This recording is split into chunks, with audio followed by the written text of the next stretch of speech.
ఓం గంగణపతయ నమ. ఐం సరస్వత్యై నమ. శ్రీమాత్రే నమ. క్రీం క్రీం మహాకాళికాయ నమ. ద్రాం దత్తాత్రేయాయ నమ. ఓం నమ శివాయ శివాయ గురువే నమ. శ్రీరామ జయ రామ జయ జయ రామ రామాయ నమో నమ. ఓం నమో భగవతి మేధా దక్షిణామూర్తి మహ్యం మేధాంతరిజ్ఞం ప్రయచ్చస్వ. క్లీం కృష్ణాయ గోవిందాయ గోపీజనవల్లభాయ శ్రీకృష్ణ పరబ్రహ్మణే పరంజ్యోతిషే నమో నమో నమ. జయ గురు దత్తాత్రేయాయ నమ. శ్రీమాత్రే నమ. యూట్యూబ్ ప్రేక్షకులకందరికీ కూడా నమస్కారం అండి. నేను పాలపర్తి గురునాథ శర్మ జ్యోతిషం వాస్తు సిద్ధాంతిని మీకంతా కూడా గోచారరీత్యా గ్రహాల యొక్క స్థితిగతి సంయోగం వాటి ప్రభావం అంతా కూడా విశ్లేషణ చేయడం జరుగుతుంది. ప్రధానంగా ఈ రోజున చెప్పబోయే టాపిక్ ఏంటంటే కంటెంట్ అంతా కూడా 2026 ఆంగ్ల సంవత్సర ఫలితాల్లో భాగంగా శని రాహు కేతు మరియు బృహస్పతి యొక్క ఫలితాలంతా కూడా మేషాది ద్వాదశ రాశుల వాళ్ళకి ఎటువంటి ప్రభావం చూపిస్తుంది. ప్రధానంగా ఈ యొక్క 3 గ్రహాల కన్నా అత్యంత శుభమైన ఫలితాలు బృహస్పతి అంతా కూడా ఇచ్చే పరిస్థితి అంతా కూడా కలుస్తుంది. ప్రధానంగా చూసుకుంటే గోచారరీత్యా బృహస్పతి అంతా కూడా రాజయోగ కారకుడిగా మారబోతున్నారు. బృహస్పతి అంతా కూడా అనుగ్రహం వల్ల ఉచ్చస్థానంలో బృహస్పతి మార్పు అంతా కూడా రాజయోగ కారణంగా మారుతుంది. గోచారరీత్యా మేషాది ద్వాదశ రాశుల వాళ్ళకి ప్రధానంగా చూసుకుంటే గోచారరీత్యా గ్రహస్థితి అంతా కూడా ఈ రకంగా ఉంది. మీనంలో శని యొక్క సంచారం జరుగుతుంది. ప్రధానంగా రాహు యొక్క సంచారం అంతా కూడా చూసుకుంటే కుంభరాశిలో, కేతు యొక్క సంచారం అంతా కూడా చూసుకుంటే సింహరాశిలో సంచారం జరుగుతుంది. ప్రధానంగా గోచార చక్రవశాత్తు ప్రధానంగా ధనస్సు రాశిలో అంతా కూడా చతుర్గ్రహ కూటమి జనవరి 1వ తారీఖు నుంచి ప్రారంభమై ప్రధానంగా సూర్య బుధ అంగారకుడు మరియు శుక్రుడి యొక్క కలియుగతోటి చతుర్గ్రహ కూటమితో ప్రారంభమవుతుంది. జనవరి 15వ తారీఖు రోజున మకర సంక్రాంతి వేరులో అంతా కూడా ప్రధానంగా మకర సంక్రమణం అంతా కూడా సూర్య భగవానుడు మకర రాశిలో అంతా కూడా సంచారం చేయడం మొదలు పెడతారు. ప్రధానంగా అక్కడంతా కూడా చూసుకుంటే జనవరి 15వ తారీఖు నుంచి ఈ యొక్క సూర్య మంగళ ఆదిత్య యోగం అంటే బుధాదిత్య యోగంలో ఈ యొక్క పంచగ్రహ కూటమి సంభవం అనేది జరుగుతుంది. ప్రధానంగా శుక్రుడు, బుధుడు, అంగారకుడు, సూర్య భగవానుడు మరియు చంద్ర భగవానుడు అంతా కూడా పంచగ్రహ కూటమిలో సంచారం జరుగుతుంది.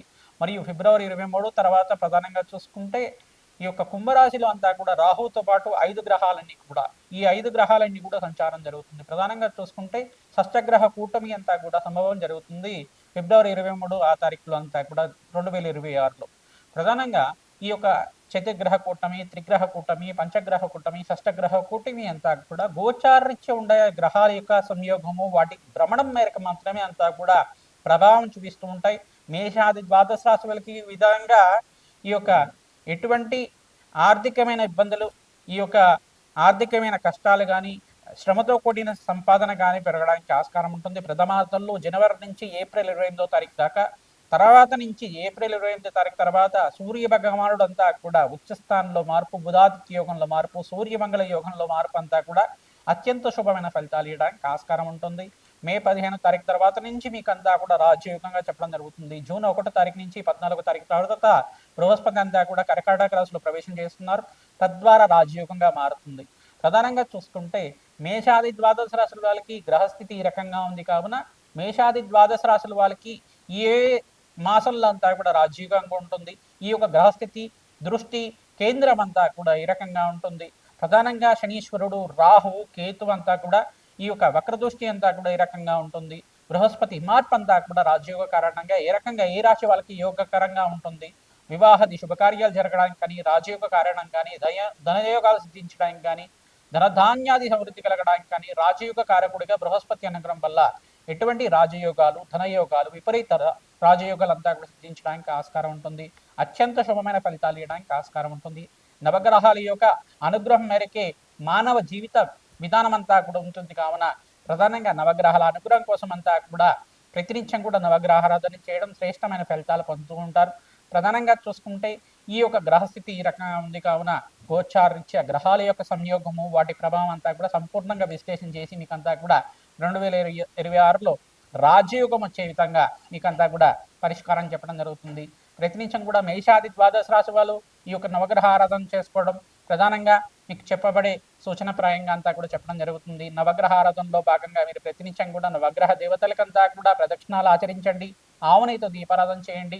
బెల్లం నివేదనం చేసి ఆ యొక్క చీమలకి ఆహారం వచ్చే విధంగా రావి చెట్టు, వేప చెట్టు ఉండే ప్రాంతంలో అంతా కూడా సమర్పించడం వల్ల రాజయోగం సిద్ధిస్తుంది. గోమాత సేవ చేసుకున్న వాళ్ళకి అత్యంత శుభమైన ఫలితాలు పొందడానికి ఆస్కారం ఉంటుంది.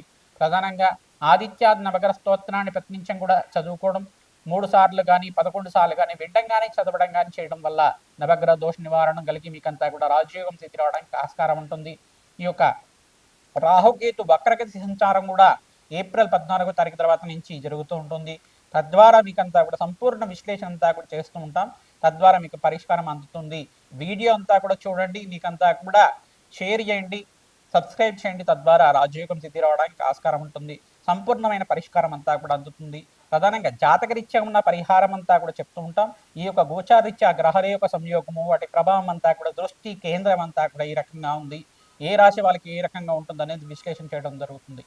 వృశ్చిక రాశి జాతకులకి 2026 ఆంగ్ల సంవత్సర ఫలితాల భాగంగా ఈ యొక్క గ్రహస్థితి ఏ రకంగా మీకంతా కూడా అనుకూలత ఉంటుందో చెప్తున్నాం. ఏ మాసంలో మీకంతా కూడా ధనయోగం స్థిరవుతుందో సంపూర్ణమైన విశ్లేషణ చెప్పడం జరుగుతుంది. విశేషంగా శనీశ్వరుడు, రాహు, కేతు మరియు బృహస్పతి యొక్క సంచారం మేరకు ఎటువంటి ప్రభావం అంతా కూడా చూపిస్తుంది.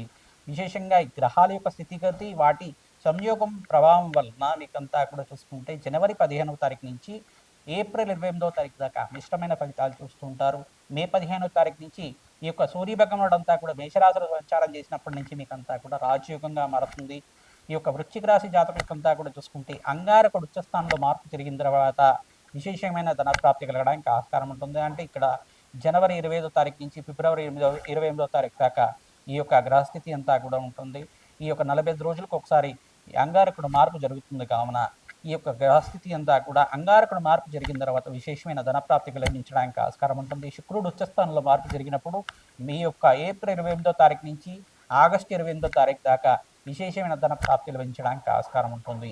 మీకంతా కూడా విదేశంలో స్థిరత్వం కోసం ప్రయత్నం చేసుకునే వాళ్ళు, విద్య కోసం కానీ మంచి యూనివర్సిటీలో సీట్ కోసమైనా కానీ మీరంతా కూడా ప్రయత్నాలు మొదలు పెట్టుకోవచ్చు. మంచి మీకు ఉద్యోగం లభించడానికి ఆస్కారం ఉంటుంది. మంచి ఉత్తమైన ఉత్తీర్ణత లభించడానికి ఆస్కారం ఉంటుంది. విద్యలో అభివృద్ధి కలగడానికి ఆస్కారం ఉంటుంది. మంచి శ్రమతో కూడిన సంపాదన పెరగడానికి ఆస్కారం ఉంటుంది.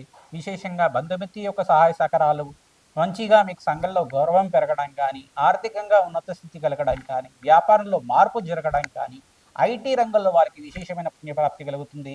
అష్టైశ్వర్య ప్రాప్తి కలుగుతుంది. ప్రధానంగా ఈ యొక్క కన్స్ట్రక్షన్ ఫీల్డ్ వాళ్ళు కానీ, టెక్స్టైల్స్ ఫీల్డ్ వాళ్ళకి కానీ మంచి ఫలితాలు పొందడానికి ఆస్కారం ఉంటుంది. విశేషంగా ఫైనాన్షియల్ ఇన్వెస్ట్మెంట్ చేసుకునే వాళ్ళకు కూడా మంచి ఫలితాలు పొందుతూ ఉంటారు. ప్రధానంగా మే 15వ తారీఖు నుంచి ఆగస్టు 28వ తారీఖు దాకా ఫైనాన్షియల్ ఇన్వెస్ట్మెంట్ చేసుకునే వాళ్ళు విశేషమైన పుణ్యప్రాప్తితోటి ఆర్థికంగా మంచి లాభాలు గడించడానికి ఆస్కారం ఉంటుంది. అష్టైశ్వర్య ప్రాప్తి కలగడానికి ఆస్కారం ఉంటుంది.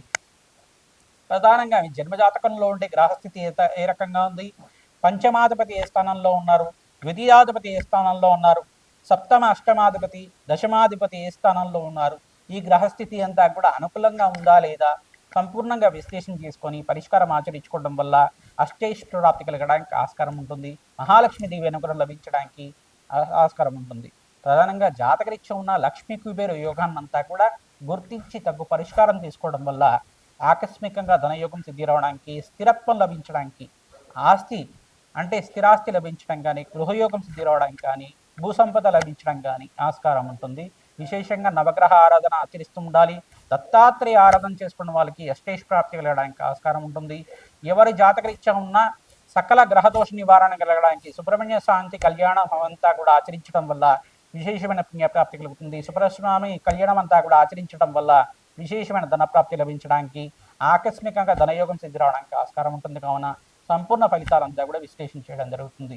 మీరు ప్రతినిత్యం కూడా వెంకటేశ్వర స్వామి వారికి ఈ యొక్క అభిషేకం అంతా కూడా ఆచరించడానికి ప్రయత్నం చేయండి. ప్రధానంగా శ్రవణ నక్షత్ర రోజున స్వామివారికి అభిషేకం చేయడానికి ప్రయత్నం చేయండి. తద్వారా విశేషమైన పుణ్యప్రాప్తి కలగడానికి ఆస్కారం ఉంటుంది. జాతకరీత్యా ఉన్న సకల గ్రహదోష నివారణ కోసం అని చెప్పేసి మీ జాతకాన్ని అంతా కూడా విశ్లేషణ చేయించుకోండి. మీకు పరిష్కారం అంతా కూడా దత్తనాడి ప్రకారంగా మరియు ప్రశ్నారూఢ జాతకం ప్రకారంగా ఈ యొక్క ప్రశ్నమంతా కూడా అమ్మవారి అనుగ్రహం మేరకు మీకంతా కూడా విశ్లేషణ చేయడం జరుగుతుంది. కావున తద్వారా మీరంతా కూడా పరిష్కారం అంతా కూడా ఆచరించండి. గోమాత సేవన చేసుకోండి. తద్వారా మంచి ఫలితాలు పొందుతుంటారు. శనగలు అంతా కూడా దానం చేసుకోవడం, బొబ్బర్లు దానం చేసుకోవడం, మినుములు దానం చేసుకోవడం వల్ల విశేషమైన ధన ప్రాప్తి లభిస్తుంది. శ్రీమాత్రే నమః. దత్తాత్రేయ.